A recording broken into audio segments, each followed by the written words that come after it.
Aquí, hermanos, al capítulo 5 de Primera de Timoteo 5, falta el 5 y el 6. Estos son ya consejos ya finales de Pablo, hermano, después de que nos habló de la apostasía, de prepararnos de los últimos tiempos, de los falsos maestros, de la importancia de predicar sana doctrina, hermanos, de predicar la verdad en los últimos tiempos. Y pues va a seguir hablando más de esto en el 2 de Timoteo, hermanos, pero vamos a por ahorita a concluir ya lo que viene siendo lo que podamos hoy, pues, falta el 5 y el 6, ya estaremos siguiendo más adelante. Dice capítulo 5, primera de Timoteo capítulo 5, versículo 1, no reprendas al anciano, sino exhortarle como a padre, a los más jóvenes como a hermanos, a los ancianos como a madres y a las jovencitas como hermanas, con toda pureza. Que nuestro motivo, hermano, de corregir a la gente, al anciano, hermano, que sea con respeto, con reverencia, hermano, respetándose la autoridad, obviamente. Algo que vemos que en estos últimos días se ha perdido bastante, hermanos. Casi ya no hay respeto a la autoridad, ¿verdad? Los hijos muy rebeldes le gritan a los papás, les contradicen a los papás. Y estamos viviendo esos tiempos peligrosos, hermano, donde ya no son los mismos tiempos de cuando éramos nosotros pequeños. Ahora como que los papás tienen que servir a los hijos y someterse a los hijos. Un poquito contrario, ¿verdad? Dice aquí las ancianas como madres, las jovencitas como hermanos, con pureza. Al no presentar atención a la palabra pureza, ha causado problemas y dificultades indecibles. A las viudas, honra a las viudas que en verdad son viudas. Pero si alguna viuda tuviera hijos o nietos, aprendan primero a gobernar su casa piadosamente, a recompensar a sus padres, porque esto es honesto y agradable delante de Dios. Ahora, la que en verdad es viuda y solitaria, espera en Dios, y es diligente y suplicando suplicaciones y oraciones de noche y día. Pero la que vive en delicias, viviendo está muerta. Denuncia pues estas cosas para que sean reprensión.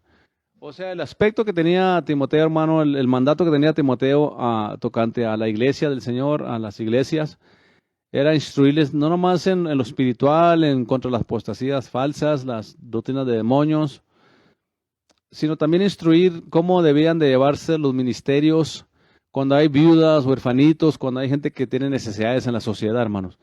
Cómo llevar esas cosas de una manera adecuada, apropiada. O sea, que no se le permitiera a los hombres ni a las mujeres tomar ventaja de la iglesia, nomás estar sacándole la iglesia, como alguna gente, hermano. Yo conozco a una gente que no tiene necesidad, pero va a las iglesias, a unas iglesias porque les dan comida, les dan ciertos paquetes de cosas y toman ventaja. Y esos programas son buenos, hermano, cuando es para la gente que de veras necesita, la gente que de veras necesita esas cosas. Y debemos respetar esas cosas nosotros, hermanos. Si usted de veras puede trabajar y mantenerse, no vaya a las iglesias a pedir cosas, ¿ok? A pedir sustén para usted. Mayormente refiriéndose aquí a las viudas. Y a los ancianos, obviamente, que ya están muy ancianos, que ya no pueden trabajar, ¿verdad? O sea, el cuidado social que tenemos. Esto es parte de la iglesia, hermanos. Dice, denuncia estas cosas para que sean sin reprensión. Mientras que el hombre y la mujer puedan trabajar, mantenerse solos, hermanos, salir adelante, sacar a sus hijos adelante, debemos hacerlo. En dado caso que alguien sufra un accidente, hermano, o caiga en una situación que de veras el padre no puede trabajar, o la viuda no puede trabajar, entonces que sea una razón honesta, entonces podemos nosotros ayudar a esa persona, hermanos, y la persona se debe sentir digna de que la ayuden. Y nosotros también hacerlo con dignidad. ¿Por qué? Porque no puede haber nada más grande en esta vida, hermano, que ayudar a aquel que de veras necesita. Ayudar a aquel que de veras está pasando por un problema serio, una situación difícil. De nosotros apoyarlos financieramente, apoyarlos con nuestros bienes. Ya se reportó el que andaba ausente, hermano Noé Ramírez. Ya hace mucho que no lo miro, que no se pasea por aquí. Por ahí me han dicho que entra y sale de Odessa y ni cuenta nos damos nosotros. ¿Cómo la ve? Amén. Entonces, hermanos, la Biblia habla de programas sociales, hermanos, y la manera como tiene que llevarse esos programas sociales.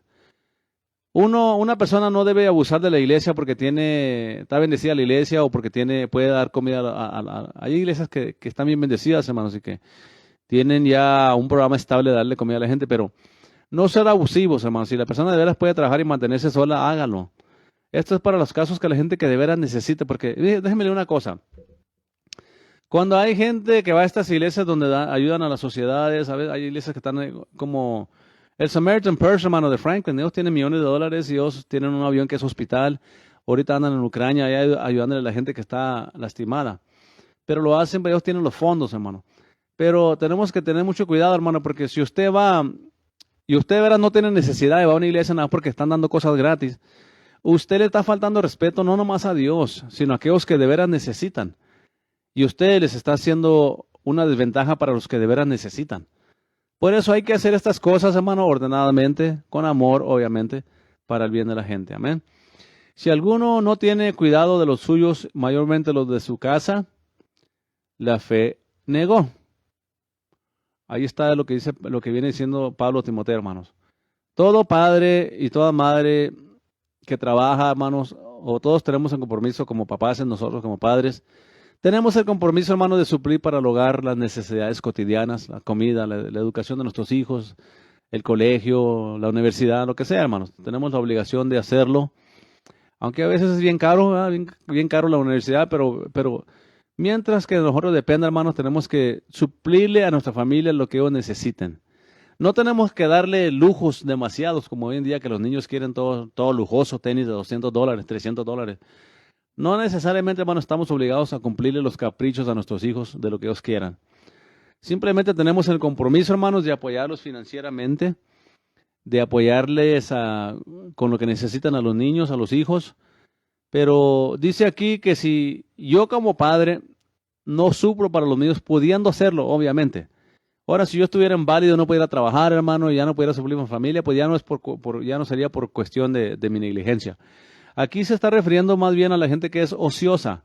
A los hombres, hay hombres que no les gusta trabajar, hay hombres que no les gusta mantener la familia, hermano. Yo tengo un vecino que no trabaja, nunca trabaja.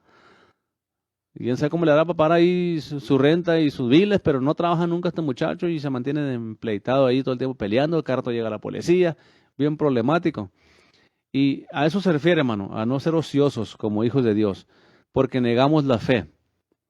O sea, la Biblia nos demanda a los pastores, hermanos, a los hijos de Dios, a las hijas de Dios, a nuestros hijos, nos demanda, hermanos, ser responsables moralmente y socialmente. Moralmente y socialmente, ¿ok? Dice el 9, la viuda sea puesta en clase especial, no menos que de 60 años, que haya sido esposa de un solo marido. Que tenga testimonio de buenas obras. Si crió hijos, si ha ejercitado hospitalidad, si ha lavado a los pies de los santos, si ha socorrido a los afligidos, si ha seguido toda buena obra. Una viuda que de veras fue viuda, pero viuda que amaba a su prójimo, es lo que dice aquí claramente, ¿ok? No una viuda que se sienta viuda nomás porque se siente víctima de la sociedad. Tampoco eso es correcto, ¿ok? Hagamos lo que se pueda, hermanos. No le hace caso a la posición. Aquí está hablando de las viudas, ¿ok? Que se tomen en consideración las viudas que fueron de 60 años para arriba, pero que fueron viudas, verdaderas viudas. De un solo esposo, ¿ok? Ese término lo usa mucho Pablo, o sea, que no sea una mujer que sea adúltera, que tenga algunos hombres por ahí, que haya sido casada y verdaderamente viuda. Si ella intentó casarse y no trabajó, no sé, allá entre ella y Dios, pero aquí nos ordena esto, hermanos, ¿ok? Condenadas ya por haber falseado la primera fe. Y aún también se acostumbran a ser ociosas y andar de casa en casa. Y no solamente ociosas, sino también chismosas, entremetidas, hablando lo que no conviene. Eso es muy claro, hermano. No necesita explicación teológica eso, hermanos. No tengo que darle una explicación teológica que quiere decir eso, amén. Que las mujeres no nieguen la fe. Que no tengan la costumbre de andar de flojas nomás, de ociosas. Que no anden de casa en casa de jacaleras, hermano. Y no solamente ociosas, sino también que no anden de chismosas ni de entremetidas. Hablando lo que no conviene, ¿ok? No le voy a dar una explicación teológica para eso porque pues no necesita, hermano. El buen entendedor con pocas palabras. La buena entendedora con pocas palabras. Amén. El 14. Quiero pues que las que son jóvenes se casen, gobiernen la casa, que en ninguna ocasión den al adversario para maldecir. Aquí es el consejo a las jóvenes, a las mujeres ya jóvenes, que busquen matrimonio si así lo desean, que se casen si así lo desean, ¿verdad? Pero si se van a casar, que sean fieles en su hogar y en criar a sus hijos y en no traer razón de maldición al hogar. O sea, dar mal testimonio, hermanos, malas morales. Y es algo que pues es lógico, hermano, y para cualquiera. El 15, porque ya algunos han vuelto atrás en pos de Satanás. Ahí está. Que si somos ociosos, hermanos, si no guardamos el testimonio, si andamos ahí nada más dando lata, ahí nada más viviendo en fornicación, pretendiendo ser viudas que no son, y el hombre se hace ocioso y no hace trabajador, y la mujer anda nada más ahí entre chisme y haciendo cosas que no conviene. Y si no quieren casarse y criar a sus hijos bien, entonces dice aquí, es lo que puede llevar a que caigan, porque ya algunas han vuelto atrás en pos de Satanás. Ellas siguen el gran tentador en vez de seguir al Señor Jesús. O sea, ya no les importa la vida, quizás andan con diferentes hombres, quizás andan con un diferente hombre cada 6 meses y tal cosa. Dice que han vuelto en pos de Satanás. Así es de que se puede servir a Cristo, se puede servir a Dios fielmente, pero si nos descuidamos, hermanos y hermanas, podemos llegar a caer como esta gente, de volvernos atrás a seguir a Satanás. Y esa gente no se va a ir al cielo, ¿ok? Se va a perder si no se arrepiente. 16. Si alguien fiel o algún fiel tiene viudas, manténgalas. No sea grabada la iglesia, a fin de que haya lo suficiente para las que en verdad son viudas. Esto lo explica Pablo bien claro, hermanos. Si usted es un papá, un hijo, tiene su mamá, y usted es hijo o hija, y usted puede sostener a su papá y a su mamá, dice Pablo aquí que no vaya a hacerle carga a la iglesia, que se haga responsable por ellos. Ahora, en dado caso que usted no pueda sostener a su viuda o apoyarla porque usted no puede financieramente, entonces en ese caso la responsabilidad se le queda a la iglesia. Quiero hacer un pequeño énfasis aquí, hermanos, para que me entiendan aquellos que a veces malentienden. La razón que muchas iglesias no pueden llevar a cabo estos programas como deben, porque la mayoría de la gente no da diezmo, no ofrenda apropiadamente. ¿Sabía usted eso? Que las iglesias viven del 20% de la gente que es fiel en los diezmos. El 20% es poco. Quiere decir que si una iglesia tiene 100 miembros, nada más el 20 son algo responsable, no crea que todo el tiempo. Los que de veras son fieles sin fallar son como 10%, porque yo leí esas estadísticas, hermano. Entonces, una iglesia con 100 miembros, escúcheme bien, una iglesia con 100 miembros, que todos los miembros que trabajan dan diezmo y ofrenda, debe tener fondos para si se viene un caso de estos que tengan que ayudarle a una viuda de la iglesia, verdadera viuda, apoyarla. Y la razón que muchas iglesias batallan con esto, porque la mayoría de la gente, especialmente entre los hispanos, hermano, con todo respeto se lo digo, pero entre la gente hispana, son los que menos creen en dar diezmo. La gente que miro ahí quejando sobre el diezmo en Facebook, la mayoría tienen el nombre hispano. El nombre es hispano y estas estadísticas que lee uno, ¿para qué las negamos? Son ciertas. Pero si todos los cristianos fueran fieles en sus diezmos y sus ofrendas, hermanos, cualquier necesidad que hubiera en una iglesia, en una viuda o en una familia que debiera necesitar ayuda, se le podía brindar ayuda, pero muchas veces algunas iglesias, están muy apenas pagando sus biles. Yo he conocido de pastores que hasta andan por ahí pidiendo dinero y nunca lo pagan para atrás. Que andan ahí quitando dinero a la gente y pidiéndole dinero y préstamos y nunca los pagan, que es que para pagar a la iglesia, que son una vergüenza para la sociedad en realidad. Son una vergüenza. Pero es debido a que mucha gente no es fiel en los diezmos y en las ofrendas, hermanos. Imaginen la gente, las iglesias que tenemos poca gente, pues más difícil, ¿verdad? Pero Dios nos ha suplido hasta ahorita, hermano, y Dios nos va a suplir. Y pues la iglesia va a ir creciendo a medida que el Señor nos dé el crecimiento, hermano. Yo no abrí una iglesia porque quería llenarla. Yo abrí una iglesia porque Dios me llamó al pastorado y estoy pastoreando, hermanos. Amén. Aquí el mensaje no ha cambiado desde que yo soy pastor. Aquí predicamos sana doctrina, hermanos. Aquí predicamos la verdad. Aquí no entretenemos. Aquí no tenemos shows. Aquí no traemos conciertos cada mes para entretener a la gente. Al fin y al cabo, nomás se pasa el entretenimiento y se van. ya nomás no hay entretenimiento, se van para otra iglesia para donde haya entretenimiento. Y cuando en esa otra iglesia que se van ya no hay entretenimiento, se van para otra. Y ahí andan nomás buscando el entretenimiento. Por eso le digo, hermano, hay que ser responsables con lo de Dios. Amén.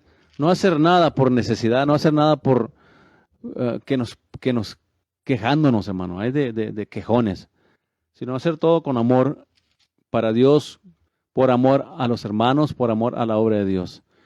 Yo todo lo que he hecho, hermano, toda mi vida, cuando lo hice por una iglesia, un ministerio, ya sea trabajo, ofrenda, apoyo financiero, lo que sea, apoyo físico o arreglar cosas electrónicas, echar estación del aire al aire, todas las cosas lo hice por amor a la obra de Dios, hermano. Amén. Yo nunca anduve reclamándole nada a nadie de eso. Me puede que la gente sea un transera y deshonesta todavía, rateros, pero bueno, eso ya no podemos hacer nada nosotros, ¿verdad? Dice aquí,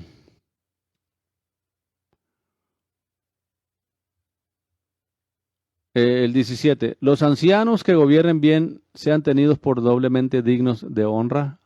No nomás honrosos, doblemente, amén. Doblemente dignos de honra. Salió ahí un anuncio, ¿no? Mayormente los que trabajan en predicar y enseñar. Ok. Aquí no va a pastores, aquí va para los pastores. Los ancianos. Se refiere aquí a los líderes, los pastores en las iglesias, hermano. Los que dirigen la iglesia. Diáconos. Los ancianos que gobiernen bien sean tenidos por doblemente dignos de honra, hermanos, ¿ok?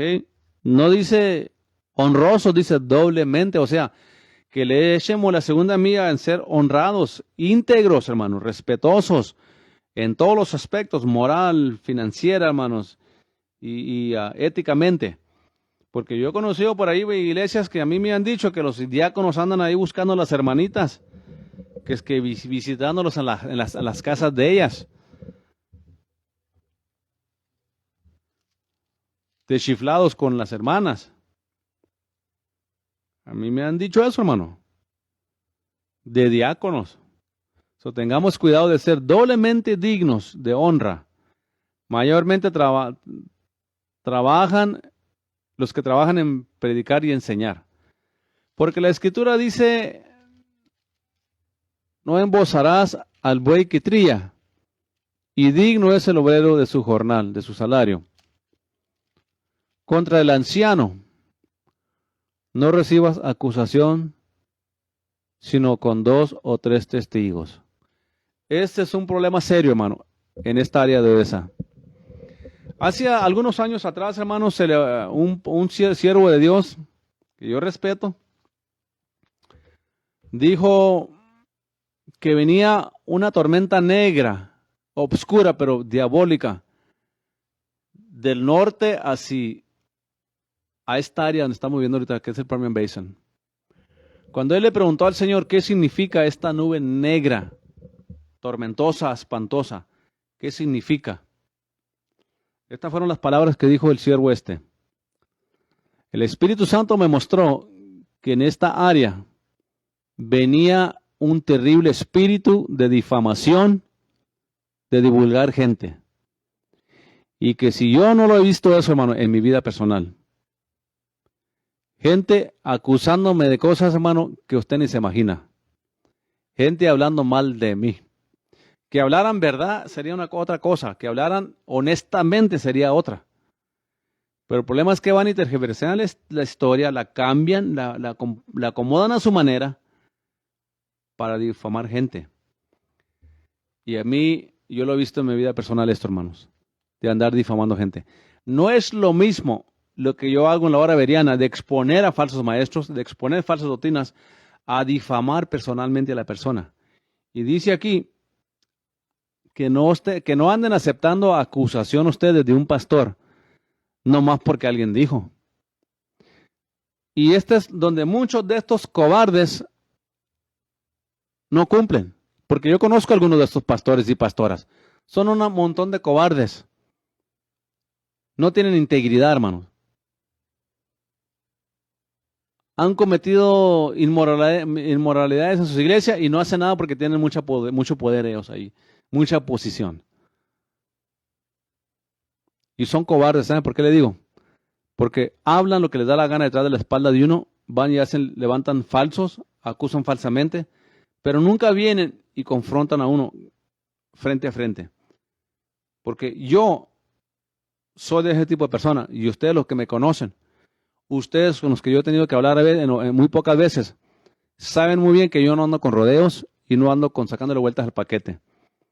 Si usted me acusa de algo, yo le doy oportunidad que me diga en persona cuál es su descontentamiento conmigo. Pero de mí sí lo han hecho. Que yo hice esto, que yo hice aquel trato, que yo no pagué aquel dinero, que yo no cumplí con este dinero, que yo nunca hice ese trato. Quizás comenté o hablé algo, pero nunca hice el compromiso en cuanto a cualquier cosa. Pero es raro porque la mayoría de esta gente que anda ahí difamando, hermano, ellos no tienen pantalones para venir a hablar una cosa bien, sin enojarse, sin andar pleitando. Ok, hermano, dices que hice esto, dices que hice aquello, ok, ¿cuándo te dije yo esto? ¿Cuándo hice yo aquello? ¿Cuándo me viste hacer aquello?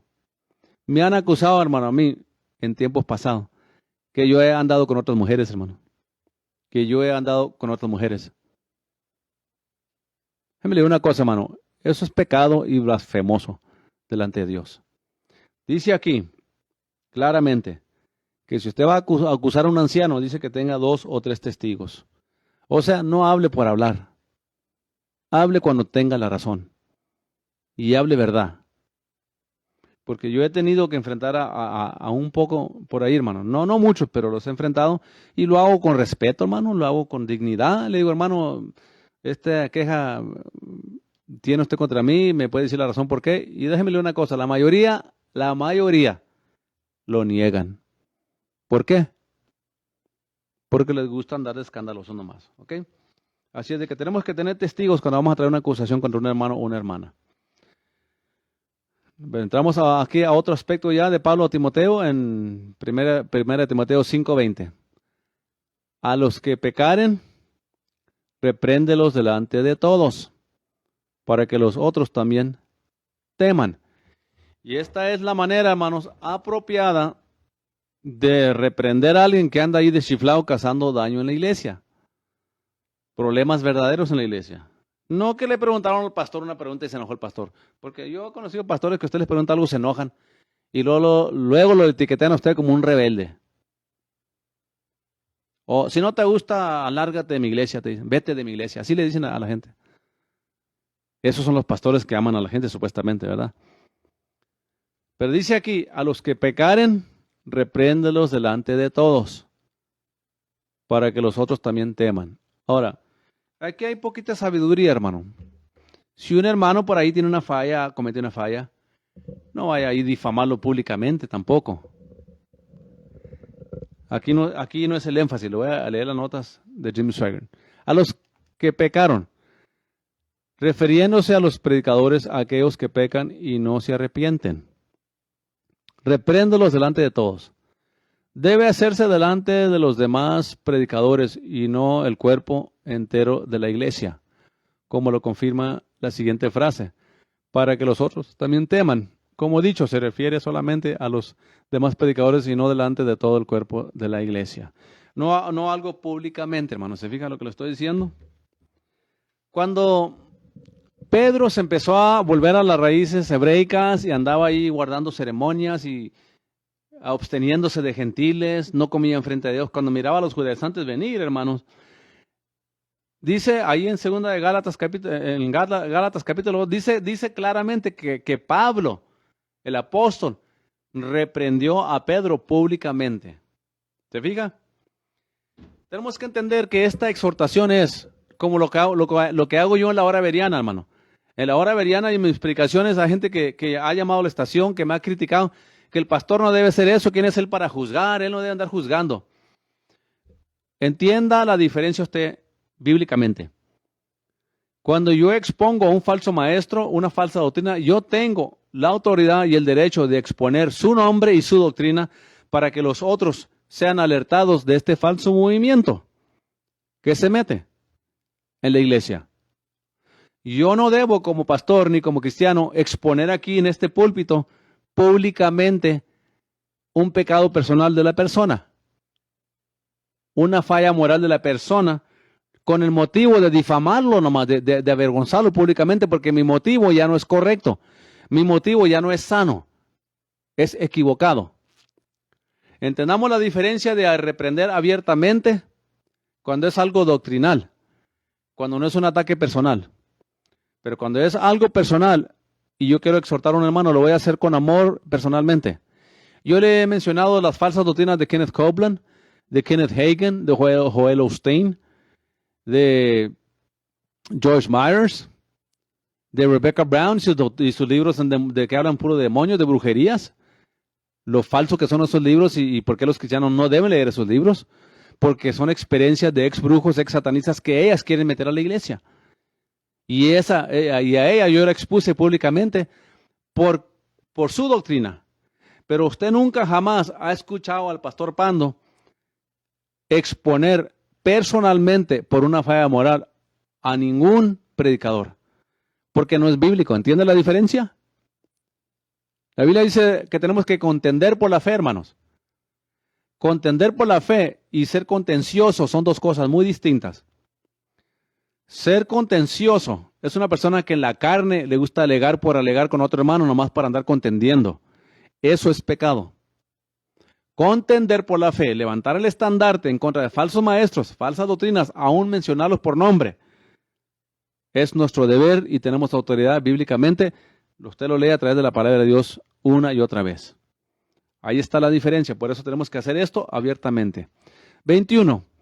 Te requiero delante de Dios y del Señor Jesucristo y de sus ángeles escogidos, que guardes estas cosas sin prejuicios de nadie, que no hagas nada por parcialidad. Ahí está. Yo conozco pastores que cuando se trata de sus hijos cometer una inmoralidad, quieren a toda la iglesia orando, toda la gente de la iglesia ayunando porque Satanás va a destruir su ministerio, Satanás quiere atacar su ministerio. Pero cuando es alguien más de ahí, yo conozco un pastor aquí en Odessa, hermano, que un joven se metió con una muchacha y yo lo escuché a ese pastor porque yo asistí a esa iglesia por un tiempo, que él lo hacía públicamente.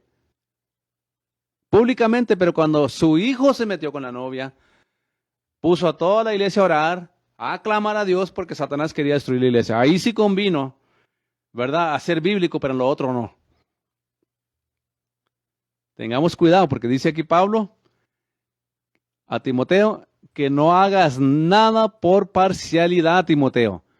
Si tu hijo comete adulterio, castígalo igual que como si el hijo de tu hermano. Si el hijo del pastor comete adulterio y se le va a llamar la atención, y si el hijo del miembro comete adulterio y se le va a llamar la atención en la iglesia, que sea ¿qué? Sin parcialidad. Nada de eso que porque es mi hijo no le voy a decir nada. Nada de eso porque es mi hijo yo voy a ser un poco más liviano. Hermanos, es pecado. La parcialidad es pecado. Y no nomás en este pastor, le digo, en otros casos yo miré esas cosas. ¿Ok? Por eso hay que ser íntegros, honestos y derechos. Tenemos que juzgar todas las cosas igual. Yo como pastor, si un hijo mío o un miembro comete una falla, lo voy a tratar como si fuera mi hijo. Si un hombre en la iglesia comete adulterio, lo voy a tratar como si yo hubiera cometido adulterio. Ponerme en su lugar, pero decirle que no es correcto hacer eso. Tenemos que exhortar, pero no podemos ser parciales. Le dice, te requiero delante de Dios, delante del Señor Jesucristo y los ángeles escogidos. ¿Por qué los ángeles, hermano? Porque los ángeles cuidan todo lo que pasa en las iglesias, ¿ok? El ángel de Jehová acampa alrededor de cada uno de nosotros, cuidando todo lo que hacemos. Y dice, y guardes estas cosas sin prejuicios de nadie. Que no hagas nada con parcialidad. No impongas las manos sobre nadie con ligereza. Se refiere a la aprobación. El arrepentimiento sincero pronto será resultado sincero y será obvio. O sea, no ponga las manos sobre nadie con ligereza. Así, haciéndose copartícipe en pecados ajenos. Consérvate en limpieza. Voy a leer las notas, hermano. Dice aquí, haciéndose copartícipe en pecados ajenos. Si una persona se niega a arrepentirse y se le da la aprobación en esa persona, el predicador que le da la aprobación entonces se hace partícipe de los pecados cometidos. Consérvate en limpieza. Ahí está, hermanos. Otro problema serio. ¿Qué le pasó a Elí, hermanos, en la Biblia? Elí sabía que sus hijos estaban pervirtiendo el altar de Jehová, donde se hacían los sacrificios.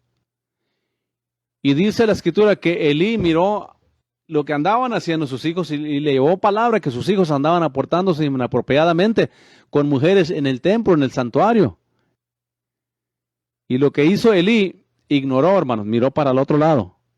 Volteó para el lado como que nada estuviera pasando. O sea, le encubrió el pecado a sus hijos. Nada más porque eran sus hijos. Y Dios lo tomó en cuenta de tal manera, hermano, que esto le costó la vida a Elí y le costó la vida a sus dos hijos. ¿Se fija? Y es lo que está diciendo Pablo aquí. No seas así. No le encubras el pecado al miembro que falló. No le encubras el pecado al pastor que falló, al copastor, lo que sea, al diácono. Si un diácono, si un pastor, un diácono, un predicador comete una falla moral, comete un pecado, hermano, se le tiene que exhortar y se le tiene que reprender y llamar la atención sin importar su posición. Si no estamos hablando de un sistema político corrupto, aquí estamos hablando de lo que es justo y honesto. Dice, consérvate en limpieza, o sea, no te contamines por cubrir el pecado de otros. Por eso, hermano, el pastor tiene autoridad de exponer, de aplicar estos principios, pero sin parcialidad y sin hacer diferencia. Aquel es mi primo, aquel es mi tío, y no le vamos a hacer nada. Y déjame una cosa, yo lo vi esto en varias iglesias, hermano. Yo vi esto en el que era mi pastor por 40 años, enseñar parcialidad con aquellos que eran buenos diezmadores.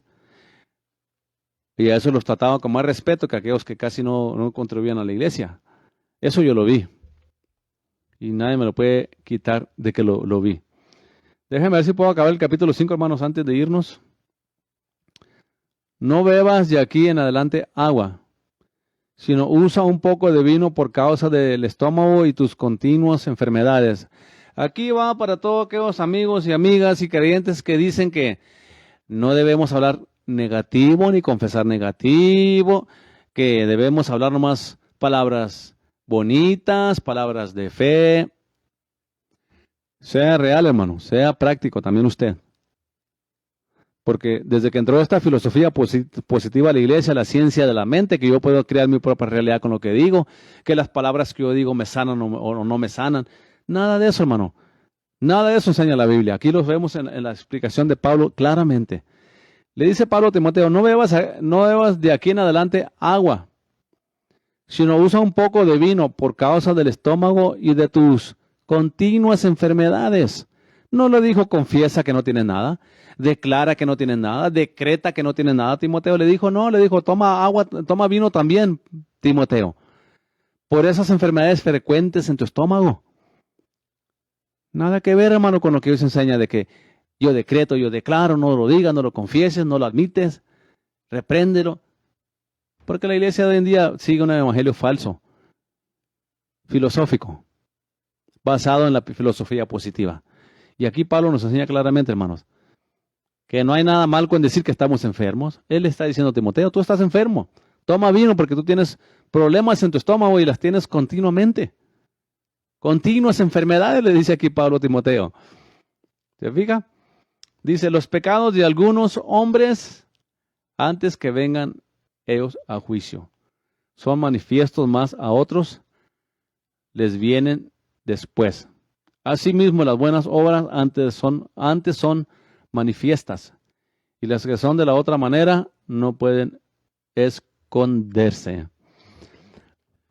Dice Pablo aquí, hermano, que a veces el pecado tiene consecuencias inmediatas, a veces aquí pronto en esta tierra, y otras en el día de juicio. Pero el consejo es que vivamos una vida, hermano, limpia, íntegra, en obediencia a Cristo. Hermanos, que vivamos para Dios, íntegramente, con todo el corazón, hermanos. Que hagamos lo que a Él le agrade. ¿Para qué? Para honrar a Dios con nuestra vida. Porque si me aman, dijo Cristo, guarda mis mandamientos. Este es el que me ama, el que guarda mis mandamientos. El que es nacido de Dios no practica el pecado. Primera de Juan. Porque es nacido de Dios. El consejo que Pablo nos está dando es en todos los aspectos. El cristiano debemos nosotros en todos los aspectos honrar a Dios. En nuestra forma de hablar, nuestra forma de actuar, cumplir en el trabajo, hermano, cumplir en el matrimonio, cumplir con los deberes conyugales, cumplir con los deberes de la familia, hermanos. Llevar el testimonio de Cristo, hermanos, al trabajo, a la iglesia, al restaurante, a donde quiera que usted vaya o vayamos, que llevemos esa dignidad, hermano, le dice Pablo aquí, con esa honra doble, doblemente honra, doble honra, o sea, tenemos que llevar una línea muy fina, hermano, en que si decimos que somos hijos de Dios, que vamos a servir a Dios, vamos a practicarlo, vamos a vivirlo, hermano, no nomás fingirlo, que no sea de palabra, porque tales cosas Dios busca, Cristo busca cuando Él venga por nosotros, hermanos. Por eso la Escritura establece, sin santidad nadie verá al Señor. Busca la paz y la santidad, sin la cual nadie verá al Señor. No ames al mundo y las cosas de este mundo, porque el que ama a este mundo, el amor del Padre no está en él. Y se refiere a la palabra cosmos, el sistema del mundo, que no nos enamoremos del sistema anticristo de este mundo, el sistema antibíblico, que digamos no al matrimonio entre hombre y mujer y mujer, que digamos no al adulterio, hermanos, a la fornicación.